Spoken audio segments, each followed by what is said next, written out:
we good? Yeah, we're good.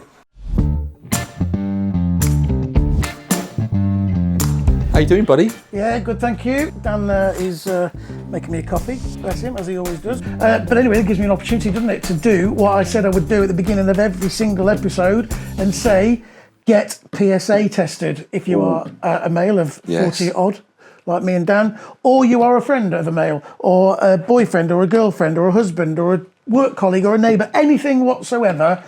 Ask them, have you had a PSA test? Get it done, please, please, please. It's so important.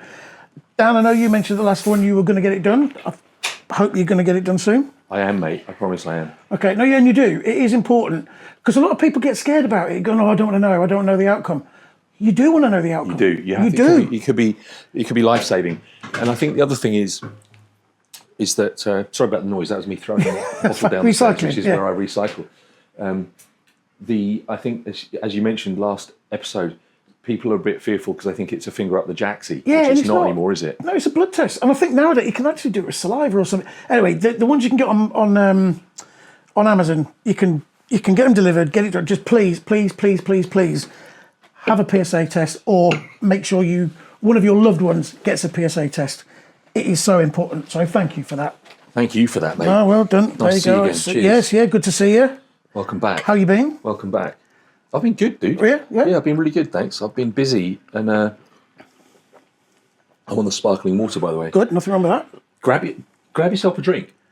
Yes, have a drink with us. Right? Yeah, have a drink with us. Coffee, water. Yeah. Something a little stronger. Yeah, by all means. Well, because of the time zones of all the people that are watching, there'd be some people wanting a tequila. Yeah. There'd be some people just wanting a morning coffee, you know.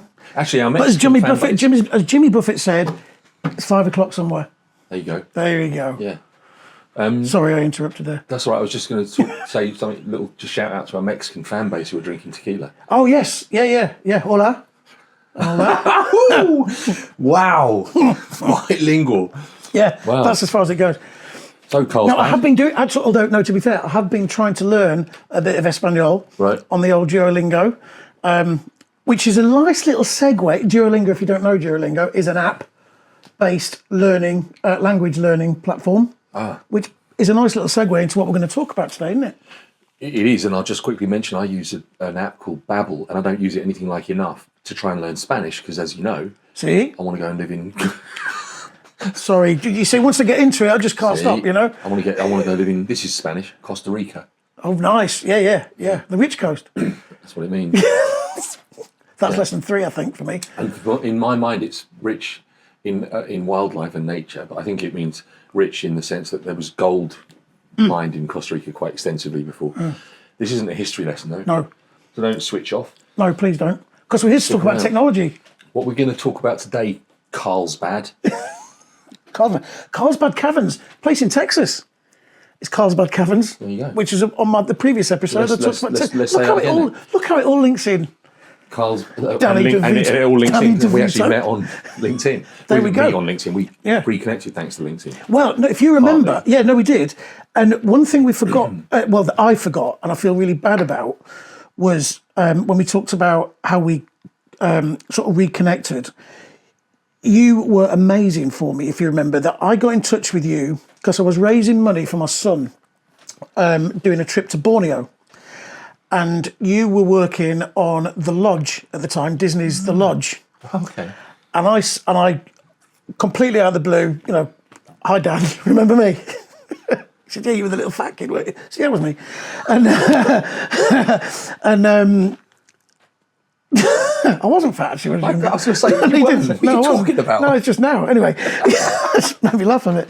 And you really kindly sent me loads of stuff from the lodge that was signed by the actresses and actors and stuff. And it allowed me to... we did a treasure hunt in the village. That's right. And we could say, win signed, Disney character, Disney actress kit. And it got loads of people through. That's amazing. And that was it. But it was technology that allowed us to do it, because I could just drop you a quick message through Facebook or LinkedIn. I can't remember how it was. You very kindly, of course can, mate. Yeah, whatever you need. And within a week, I had this pack of signed kit from the lodge. There you go. Yeah.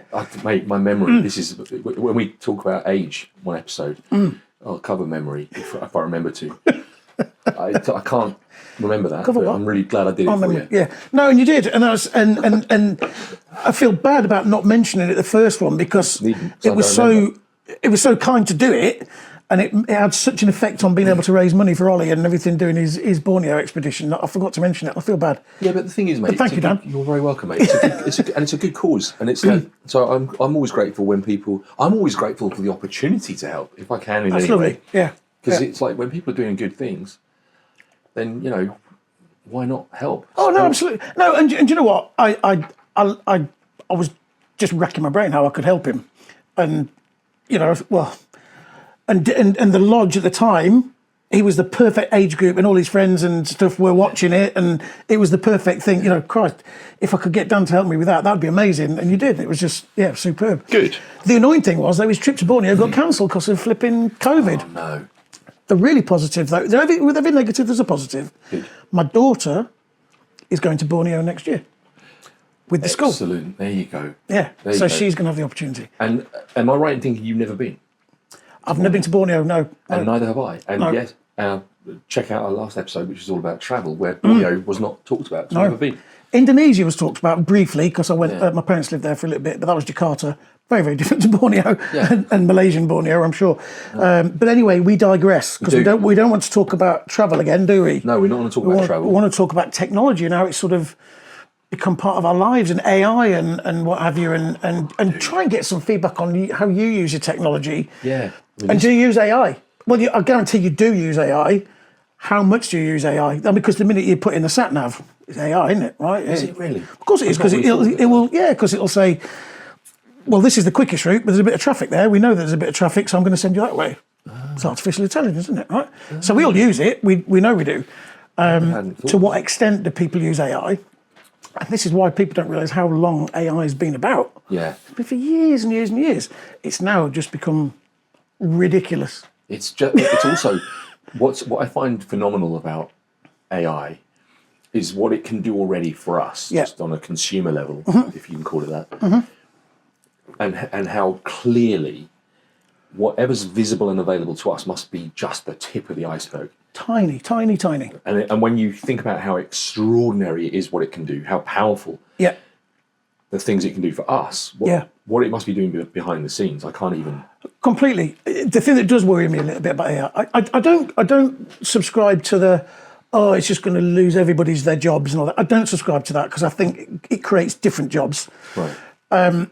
It's not great for the environment at the moment because the amount of power that's required for it and all that sort of thing is not great from that respect. So they need to get a grip on that. All the cooling and stuff for all these massive supercomputers that are there and all that sort of thing that's required. It's not great for even to the point I saw, and I won't even pretend to give the figures because I can't remember them. I just remember them being ridiculous. When you go onto Teams and you can have a background that makes you look like you're just in a different office or whatever, the amount of power consumption just by having a background is just enormous compared to just Why? We're not technical people, are we? This is a good start point because in case anyone hears us say we're going to talk about technology today, I know I'm not a techie. In fact, in the world of computers and the IT industry generally, you're either a techie or you're customer facing. Yes. Generally speaking, there are a few hybrids. One of my good friends, Richard, who I work with, and we created our own company. In fact, he's one of those hybrids. He's a guy that he knows stuff inside and out technically, but he's not the sort of person that can't conduct himself appropriately in front of a customer. And usually you wouldn't wheel your techies out in front of customers. No, exactly right. Yeah, and that's good because they're good at what they do. Yeah.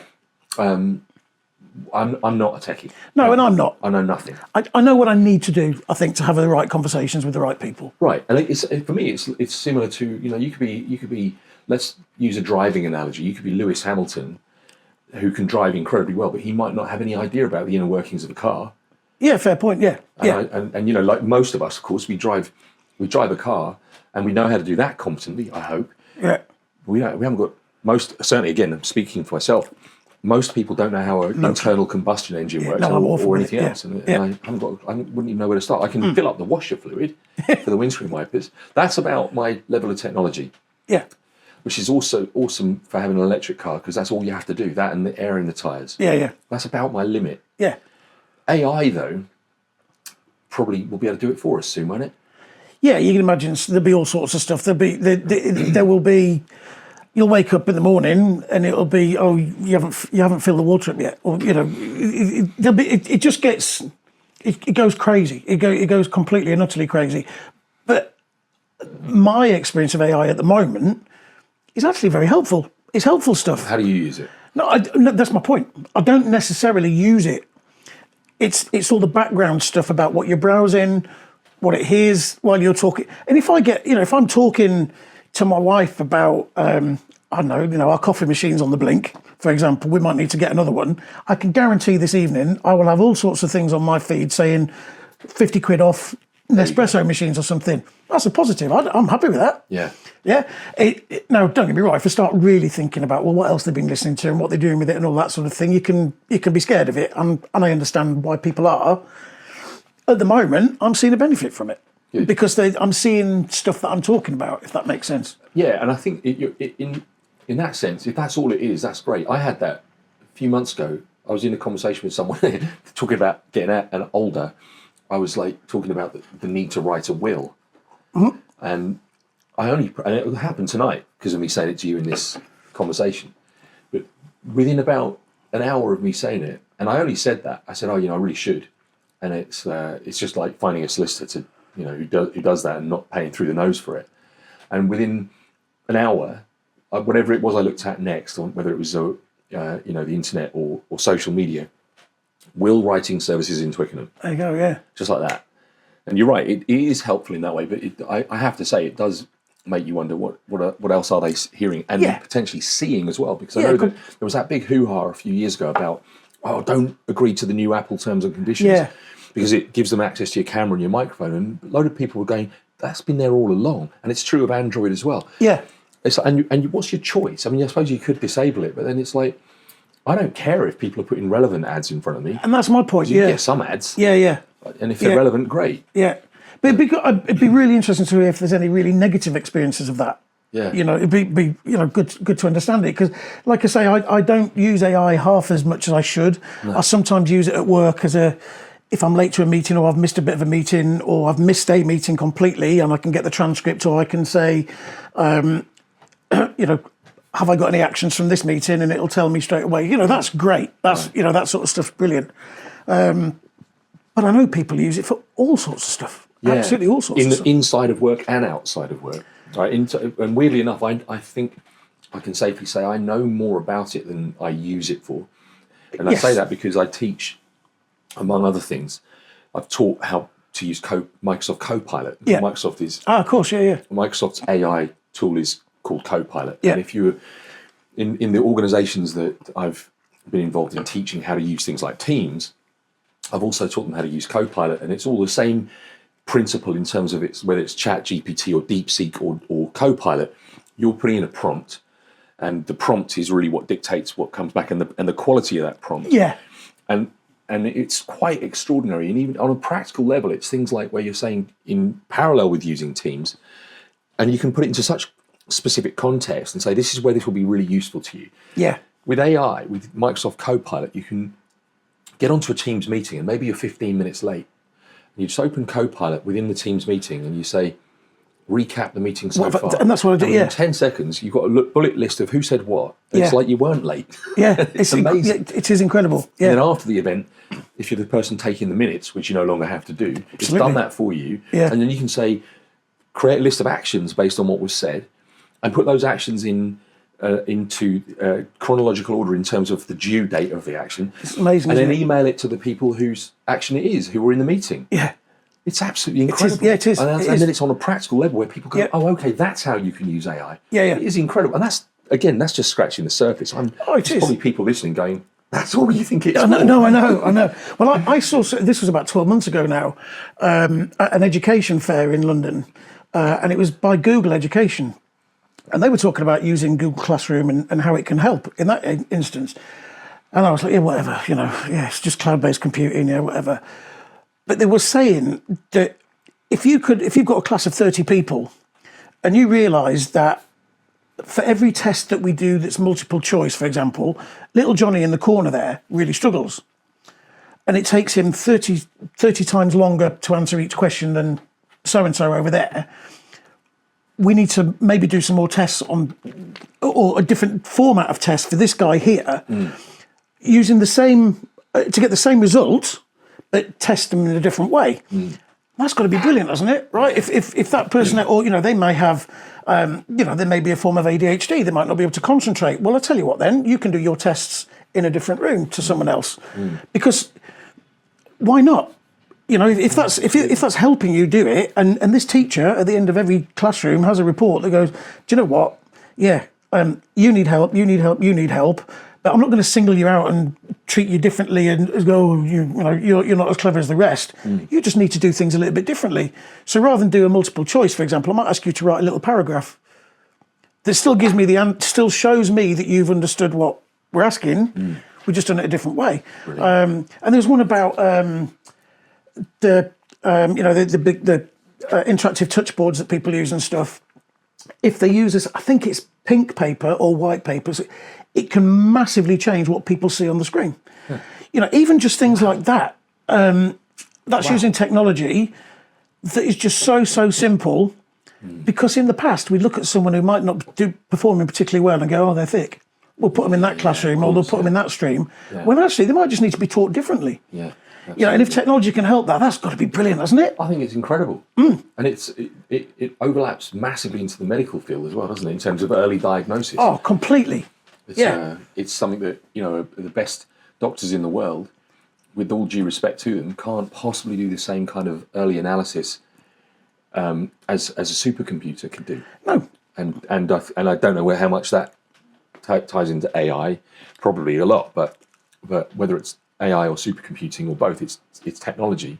And it's funny because I remember we talked in the first episode about my dad not having a clue how a VHS recorder could possibly record something on a channel that we're not watching, and how things have come up over the years, and the curve. We're at the cusp of it right now. Like things are. I don't know how to articulate properly how astonishing the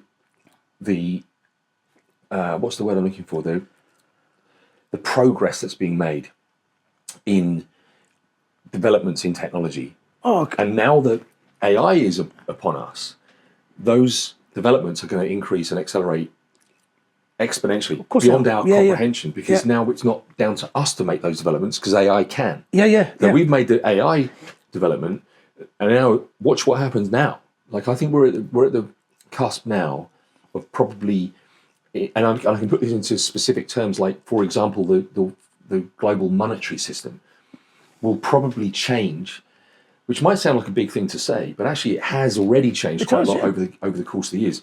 But I think it will change to a point where it's almost unrecognisable to what we know and use today. It's got to do.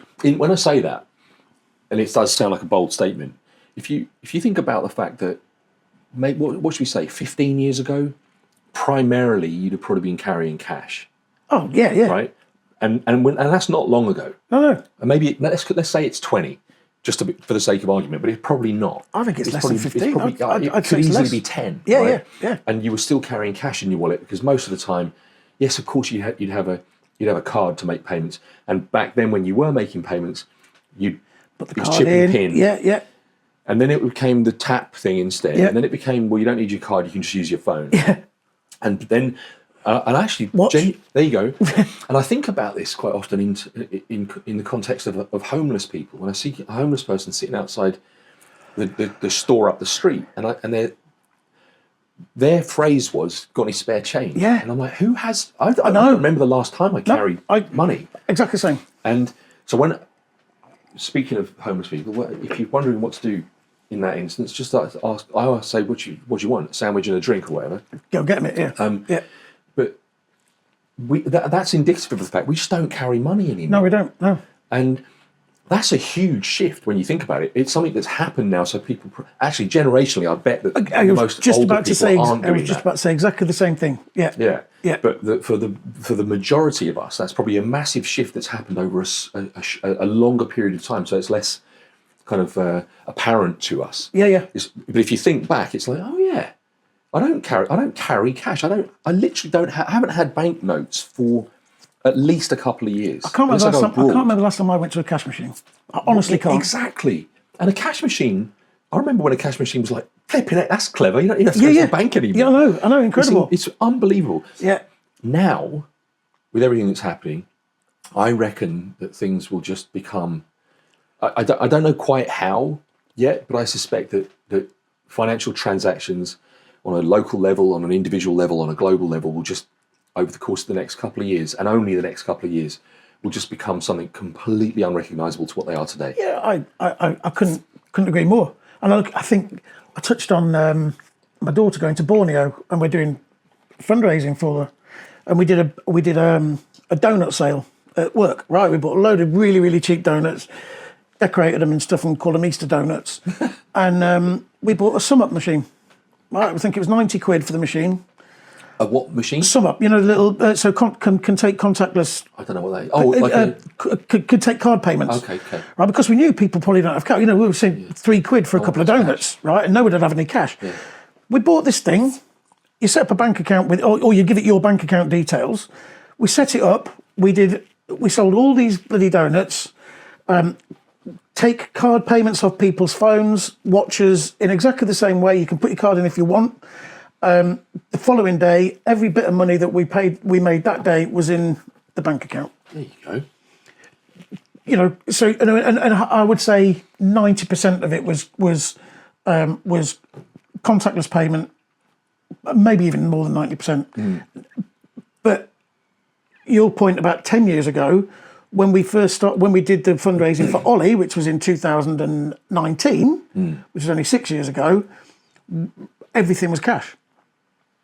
Exactly. That's how That's only fast 6 years that's ago, changed, and right? that's without AI. Exactly, right. And but this, you know, and actually to the point as well. Now we've got the sum up machine. I can take payments on my phone. I can just go into the app on my phone, and you can pay me on my phone. You know, it's just just crazy. It's absolutely incredible. But it's all for convenience, right? Yeah. But you touched on generational. You know, and my parents, my in-laws, they've always got cash on them. Always got cash. And I think I mentioned to you recently, my mum won't take her car into the local town because she can't use the Ringo app. And she's scared of it and she doesn't want to do it. Yeah. So that's a really negative thing, isn't it? That's horrible. It's horrible. It must be really daunting. Yeah. You know, I mean, I have an elderly neighbour who I was helping with her computer, which it's impressive she uses a computer. She's 80. Yeah, amazing. And she uses a computer, but in a very basic way. And had the long and short of it was that she lost her phone, and that she lost everything that was on the phone. And I was talking about, you know, it's probably worth having that sort of subscription to a cloud backup. Yeah. And this is going to sound funny, but it's not meant to be, because she meant it. When we were talking about cloud backup, she was genuinely thinking there was some kind of technology in the sky. Yeah. And when you think about it from the perspective of someone whose mind works like that, and why wouldn't it? Because someone's just come up with the word cloud. Cloud, of course they have, yeah. But to someone of 80, the only cloud that exists is a cloud of smoke or a cloud that is in the sky. Yeah.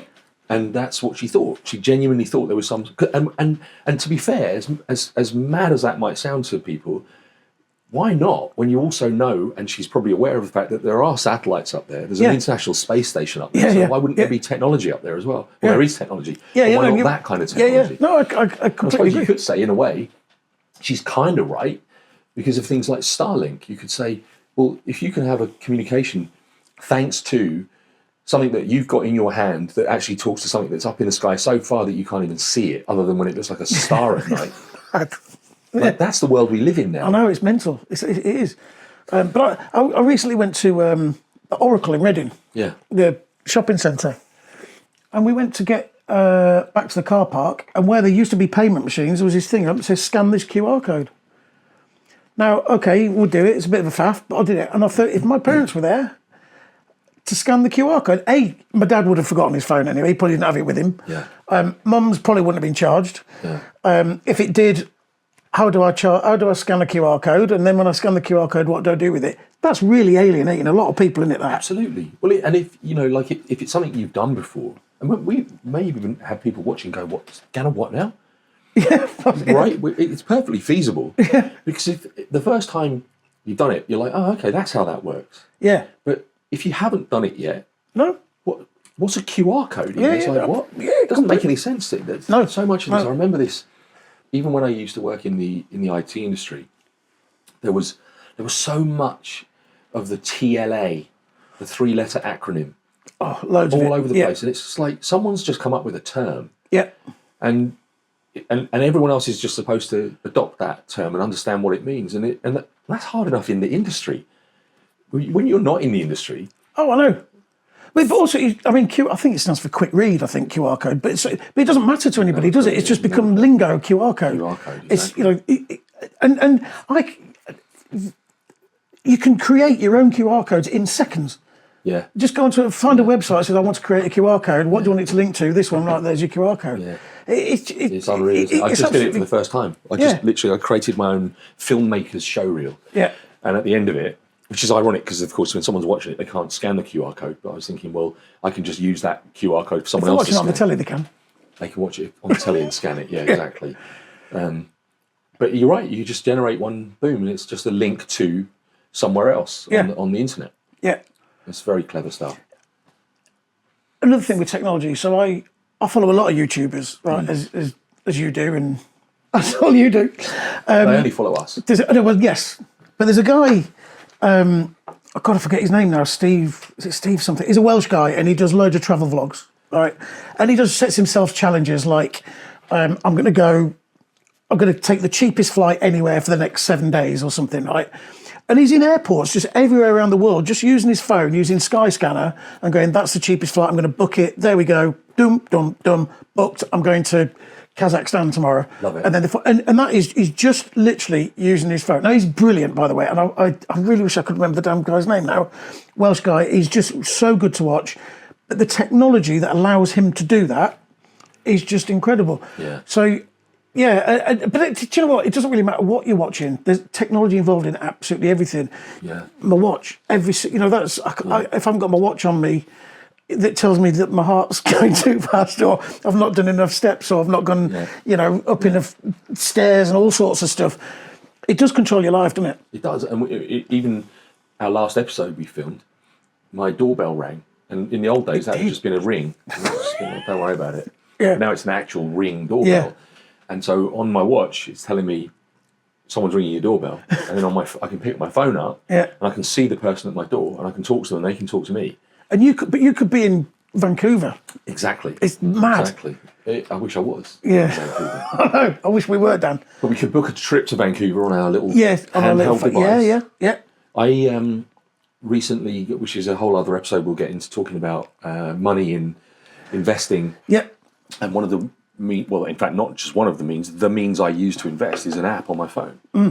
So I can move money from my bank account into this other account, which is an app that gives me the ability to buy stocks and shares or cryptocurrency. And I can then use that app to see how the market's moving in real time, all the time. And one of the shares I bought was a company that, actually the stock's not doing so well at the moment, unfortunately, but it will, I'm sure. It's let's hope. Can I borrow some money?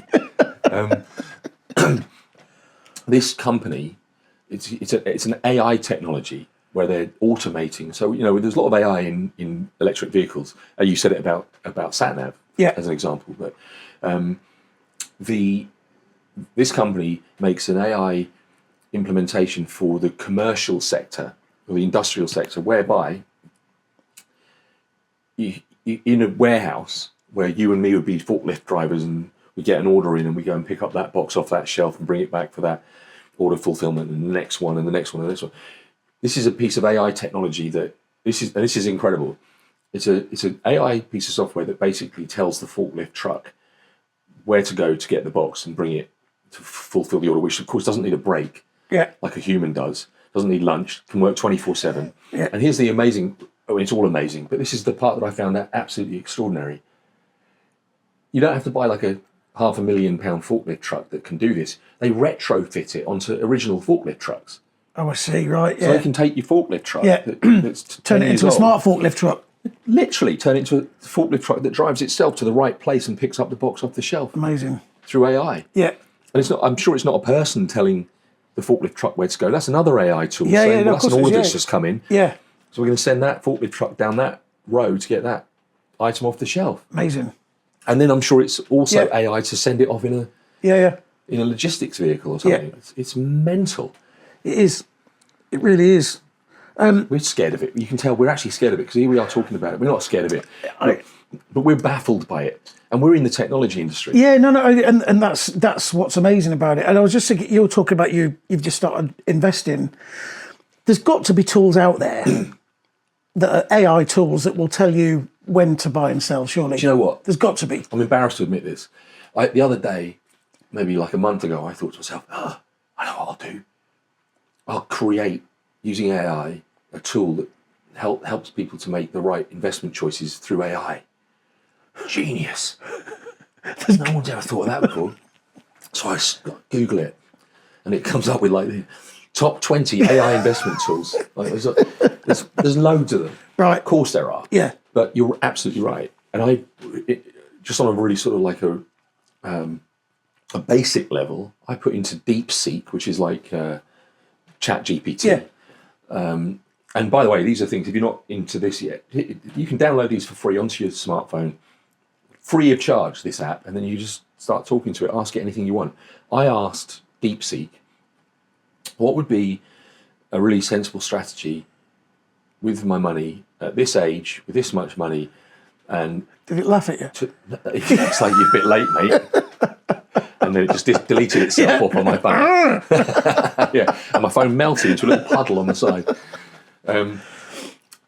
That's me screwed, basically. But no, it came back with this strategy for investment, and even made some. And it's careful to say this isn't financial advice. Of course, do your due diligence, do your research, and never spend more than you can afford to lose, and so on and so forth. But it was basically saying, here's a good sort of example strategy, pages and pages of it. And then it said, would you like me to put together a table of examples of ETFs and, higher risk and this, that, and the other, gold, commodities. And I was like, yeah, go ahead and do that. And I didn't actually follow much of what it said, because I'm actually I'm not risk averse, let's put it that way. Yeah. I've got my sensible stuff happening in the background, and with the small amount of money, relatively small amount of money that I'm willing to play with, I'm actually willing to play with it, because it isn't literally like putting money on a roulette table, because things have to go really pear-shaped for you to lose everything. The money. Yeah.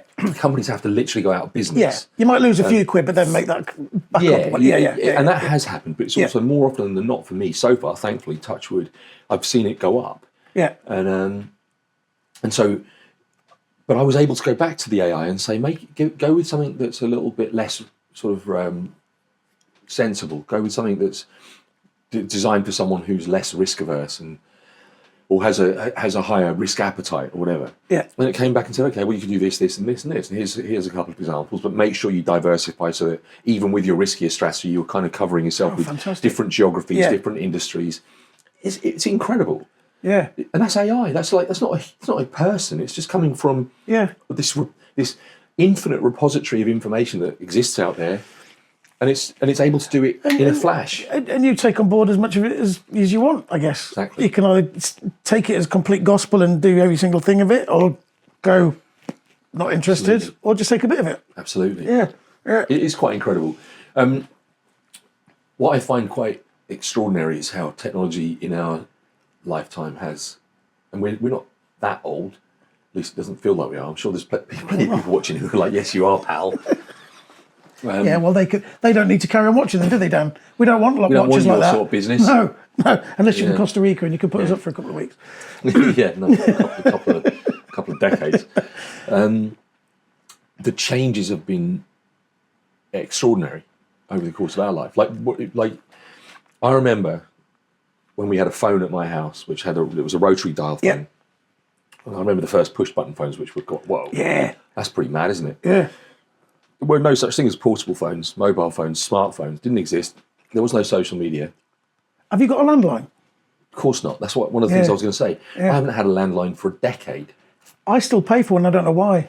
Maybe it's just because it comes free with your TV and stuff. Probably does, I think. I Broadband. can't really, yeah, I don't know, to be honest with you. But in fact, I tried to remember my home phone the other week and I just really struggled to remember it because the only time it ever rings is when it's just a robot on the other end saying some nonsense. Yeah, and there's that generational thing again. It's imagine if you're a 75, 85, 90-year-old who's never owned a mobile phone, never needed one. Yeah.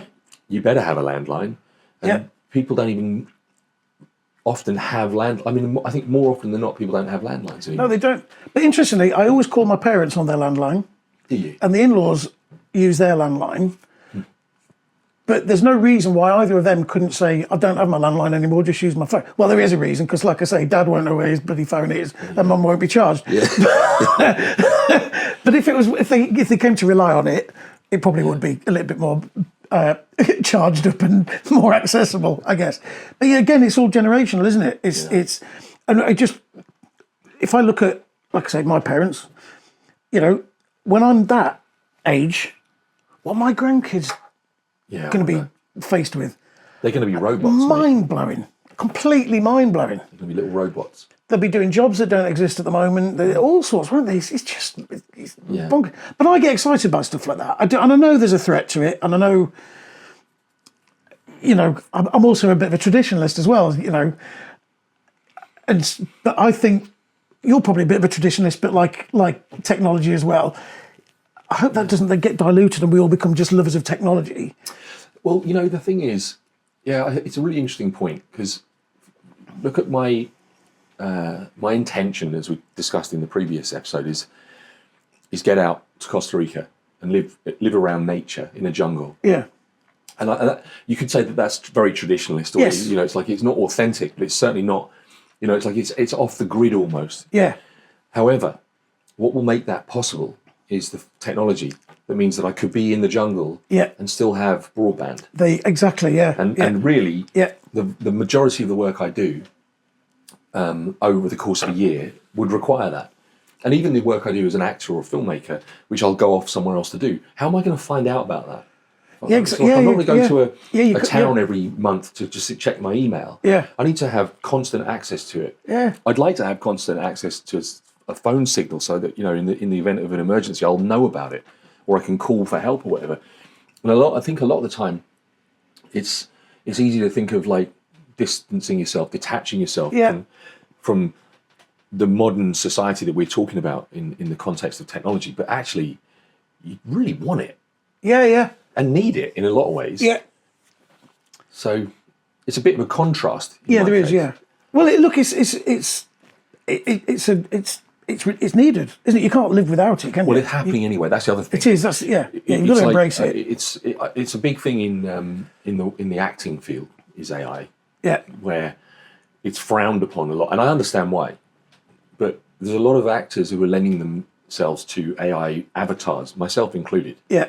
So I've got an avatar. I did 3 days of filming with a company that basically was one of the situations was a cylindrical room with 78 cameras on me. Wow. And I would just have to say various things in various intonations with various emotions. Yeah.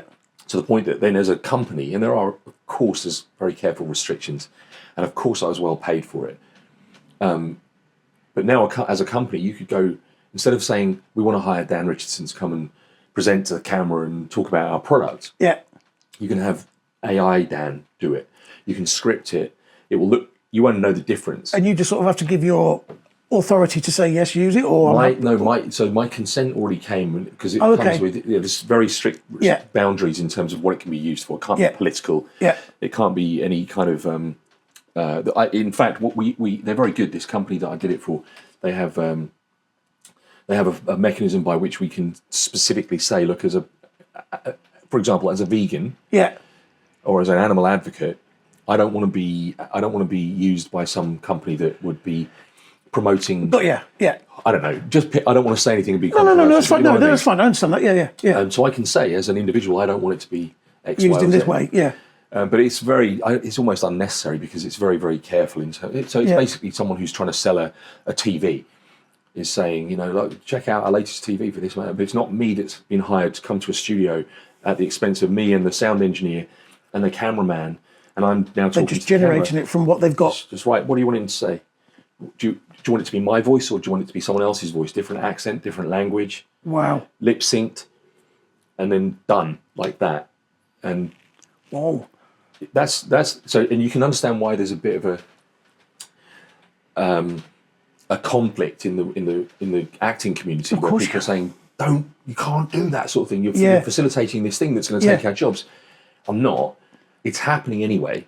It's probably going to give more opportunity. I think it's going to give more opportunity because you can see. I mean, it's going to get better and better, and it is scary. You look at there's a thing called VO3, Neo3, something like that. It's Google's AI generating video. Right.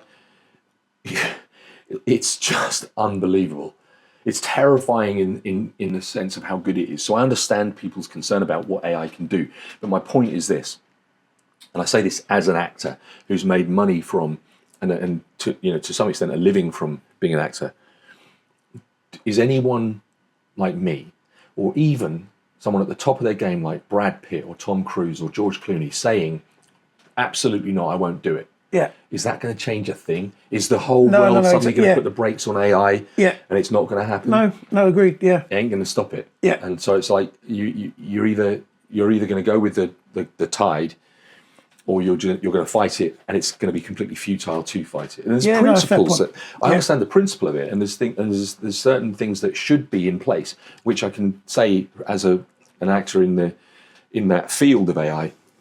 It is in place. There's the remuneration, the restrictions that I talked about, the fair use, and all the various things that you would hope would be in place. And of course, as an individual, you have a choice. Yeah. You don't have to sign up to it. You don't have to do it. But I guess my point is this: is like I said, any amount of resistance isn't going to stop it from happening. The world's going you're right. this way. Yeah. No, that's a fair point. Yeah. And actually, here's a real example of why I did it. So at the time, and I don't want to be indelicate and talk about money, but it was a decent payday. Yep. And at the same time, it just so happened that my mum, who's deeply on her journey into dementia, who can't earn money for herself and can't maintain her house, wouldn't you just know it, needed a new roof. Yeah. And that was down to me and my brother. Yeah. And that's 10 grand. Yeah. So had I not had that AI job, I would have been going into debt to pay that. Yeah. And it was an outright necessity. It wasn't a thing I could go, we'll wait. There was water coming into the house. Yeah. And it was like, it's either 10 grand for a roof or it's 50 grand for a roof and a couple of rooms that have been ruined because of it. Yeah. So personal circumstances dictated, and even if I had had a principled sort of stance against it, at that point, I was thinking, I can pay for my half of that roof if I do this job. Yeah. So, what are you going to do? No, absolutely. It's a no-brainer, isn't it? I thought so. Without a doubt, it is. So, I mean, we're seeing it as well at work regularly in that, we still receive purchase orders from people. They will email a purchase order. Yeah. What happens now is it gets scanned via AI, creates the sales order onto the system, ships it. So, if you've got credit, it's in stock, it's got the part number right, the price is right, and everything else matches up. Nobody has to involve. It's just an email that comes to us. It scans the document. There's your order, and it ships. Yeah. And that there is replacing a person. Yeah, it is without a doubt. That is replacing a person, but that does allow us as a business to then put those people in different areas where we might need more support or whatever. So I think it might move people around. I still don't think it will reduce the workforce. Yeah. I think it'll move people around a little bit. Yeah. But to your point, the first thing I thought I heard about was when we're using AI at work. I said, "Oh my God, you're joking! That's going to go wrong. It's all going to." I could have gone to the MD and said it's not going to work. And, okay, well we're using it.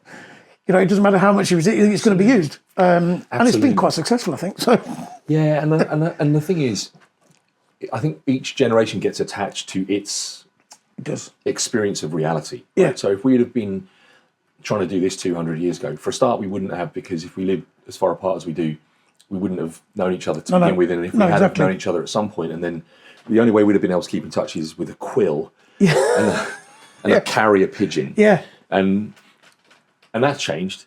And if you had have wanted to come from your house to mine in the past, never mind trying to travel from one end of the country to the other, you'd have had to go in a horse and cart. Yeah. And all of those guys that drove the horse and cart had a job. Yeah. And then at some point, something came along called a train, and one guy could operate, maybe two when they're shoveling coal into it. That's a fair point, now they can take 400 people from one end of the country to the other. Yeah. And should we not have that progress because of the fact that we've got these guys driving a horse and cart? Yeah. And it sounds ridiculous to say that, but that was the... That's a fair analogy. That was the situation in the day. At some point, I don't know, my history's probably all wrong. It probably wasn't that kind of progress in terms of chronological The theory's the order. same, yeah. That's the theory. And it's like, it ain't going to change. No, it's not, agreed. like it's not when the brakes aren't going to be put on this kind of thing because of the fact that some guy in a warehouse or a logistics driver. No, it's not. You're right. It's not, and I feel for them. I do. Yeah, of course, yeah. I really do. But they're going to have to find something else to do and they're going to have to repurpose their skills or realign their skills to something else. And they can do that. You can, yeah. And I don't think any amount of resistance is going to stop it anyway. No, so I agree. It's not. So the sooner the better. One use of AI and technology that completely blows my mind is Spotify. I can choose one song. I'll say I'll put this on, and nearly every song that comes on after it is one that I like, and it's a banger, and it's that's the one that blows my mind. If I sat down and said, I'm going to pick 15 songs to listen to on my journey from here to there, I couldn't do it any better than what Spotify does it for me. Really? It's just... Oh, great. It's just crazy. It's absolutely crazy. Spotify is, for those who don't know, Spotify is a music app, right? And podcasts and audiobooks. There you go. Yeah. So it's like Apple Music sort of thing. Yes, but exactly that. Right. Yeah, exactly that. And we just absolutely love it. So we've got a family subscription. Everyone's got their own playlists or whatever that they can do whatever. And then when we go away, my daughter set up a playlist for summer holiday, which goes here, she sends the link, add your songs to this. So when we're in the car driving around, we've all got certain songs that we want to listen to. Great, isn't it? Yeah. Whereas in the past you'd have to, don't forget to bring your tapes. Yeah. To put in the car. Ours was Chris Rea, Dire Straits. Oh, music, that should be an episode. Yeah, no, we will. Well, because we talked about that. Yeah. We talked about music and concerts and stuff. Yeah. That's definitely one to do next time. Dire Straits, Brothers in Arms. Yes, everyone had that, didn't they? Everyone had Brothers in Arms, didn't they? That was my first album. That was the first album I ever bought, and it was on DVD. That's how young I am. It wasn't a record. Amazing. Actually, I'm wrong. No, it was on cassette. It was the first DVD I bought. Oh, the first DVD you bought. Yeah, okay. I had albums before that. Adam and the Ants. Yeah. Going well off technology, but it is technology because that was a vinyl. Yeah. And again, things changed, things developed, and now we don't even have DVDs. DVDs were like, you can't possibly. Vinyl's coming back though. Vinyl's coming really back. coming back. It has that market, doesn't it? Say again. It has that market, doesn't it? Yeah, it has. So my son wanted a record player for Christmas. There you go. Which is what we did. He's got his own vinyl. I tell you what, they're not cheap, these bloody vinyl records. Funny, they're retro. They're really not. But there is a certain sound, though. Oh, it really is when you listen to it on there compared to. Crackle. Oh, it's just lovely. Yeah, it's great. It's really, really good. Yeah. Is there any particular technology that you've used recently that has blown your mind, or that you think you've heard about that's blown your mind? I've got one. If you go for it. Yes. So it was the one that you showed me around the clips from our original episode of this. Just incredible, because obviously once you're in the social media ether. Was that a word? Ether. You know what I mean? Yeah. You're in the ether. Doubting myself there. YouTube Shorts, TikTok, everything's short and punchy to get people's attention. We did an hour and 20-minute episode or something, didn't we? Hour 30. And it created how many clips? 99. 99 separate clips that we could get on YouTube, Instagram, TikTok, that is just... Today's generation wants that little short burst that will tell you exactly what it's about. And that, just unbelievable. Wasn't it amazing? Absolutely incredible. Folks, just so you know, that is there's probably a bunch of them. Piece of software where you're watching YouTube Shorts or Instagram Shorts and you see the the short clip where it's got the subtitles coming up as the person speaks, and if the word is emphasized, it's in like bigger font and it's yellow, and it's just, it looks like someone's done a heck of a job of editing, doesn't it? Yeah, it's incredible. That's AI. Yeah. It's like I want to kind of take credit for it, but I can't. I literally feel just bad now. drag the video into that software and click a button, and about 20 minutes later, it's given me 99 clips. You can just say to it, I want it to be clips of less than 30 seconds. You can also say, I want you to focus on the humorous elements. Just find the bits where we're laughing. Well, that wouldn't take 20 minutes, would it? Yeah, not on this episode. Sort of like, oh my God, what's happening to the world? It's absolutely incredible. Yeah.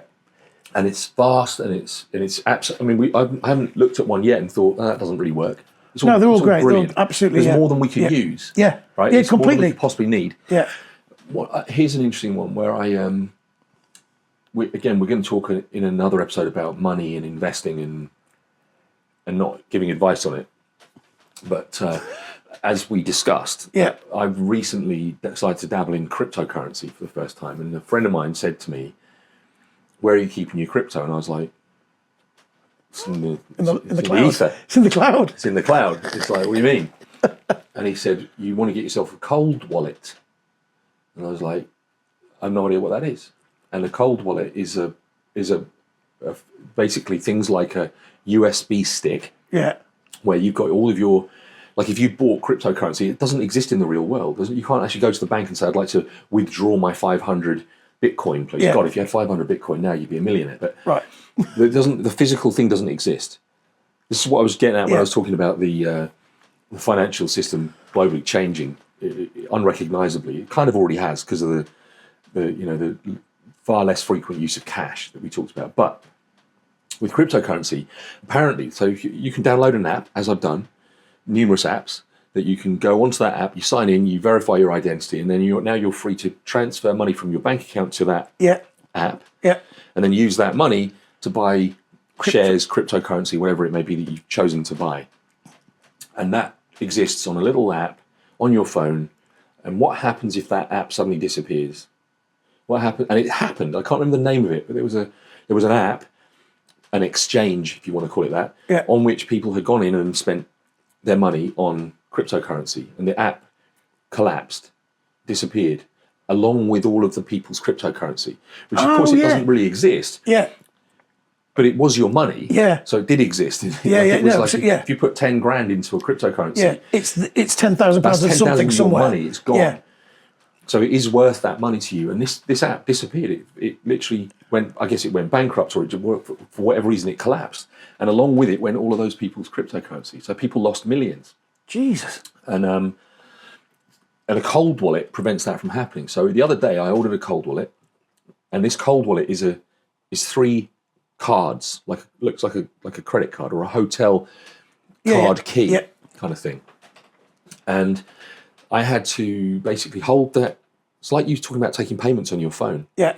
I had to hold that card next to my phone to scan it. I didn't know what I was doing. It just did a little, and my phone buzzed and it went complete. Take the next card and scan it. So there's 3 of them because you can, if you lose one, you've still got your. And so essentially, this is a thing that means I can keep my cryptocurrency safe. Wow. So that if the app that I used in order to purchase it went bankrupt and disappeared, my cryptocurrency is now on this little card. I can just go, wow. Well, I can have it. I still own it. And I can put it on a different exchange, or I can use it to pay for something, or I can withdraw it and make it money. Wow, yeah. Whatever. And I really, as I'm talking about it, I'm really conscious of the fact I can't articulate what it is because I don't know. But it's literally a 100% electronic way of me saying I have this much cryptocurrency, these different currencies, and so that now it doesn't sit. It's like I suppose it's the sort of broadly the equivalent of saying I'm going to take it out of HSBC and put it into a mattress or something, and but it's all electronic. It's almost like a share certificate, isn't it? Yeah. It's like proving that you own it or something. I don't know. And a friend, and thank God I've got this friend of mine who's advised me on it. Because I said to him, I've set it all up. And he said, did you use a seed phrase? And I was like, I don't think so. No, I didn't. I just used it. It said, do you want to use biometric? authentication. In other words, it recognises my face, like your phone does. Yeah. And I went, yeah, I'll use that. And he went, I recommend. Immediately, he said, don't worry. He said, just delete those cards, like reset them, go through the process again, and create a seed phrase. And this was fascinating to me because this is almost the opposite of what we're talking about in terms of. It feels like the opposite of progress, but it's security. So he said, if something happens and you lose all 3 cards, and your only option is face recognition, those cards are gone. He said, but if you've got a seed phrase, which is a list of, I think it was like 18 or 20 words, just random words. Oh, really? That you would literally physically write down and put in a safe somewhere, put in a couple of places to keep safe.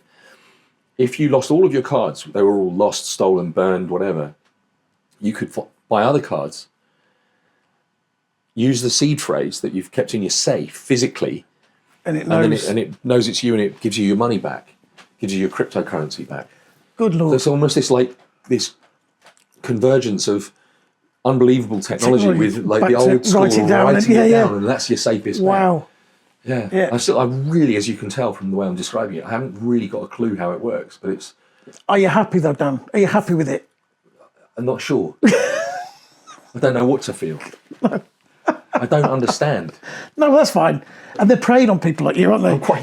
I'm quite. Guess how much he's paid for these cards? There's a thing called ignorant bliss. Yeah, there is. I'm happy in that way. Yeah, well, that's fine then. Doing. Oh, that's fine. That's all good. If I lose my money, I won't be happy. No one wants you to lose their money, do we? No. No one wants you to lose. Nobody wants you to lose your money. Good. No, you'll be fine.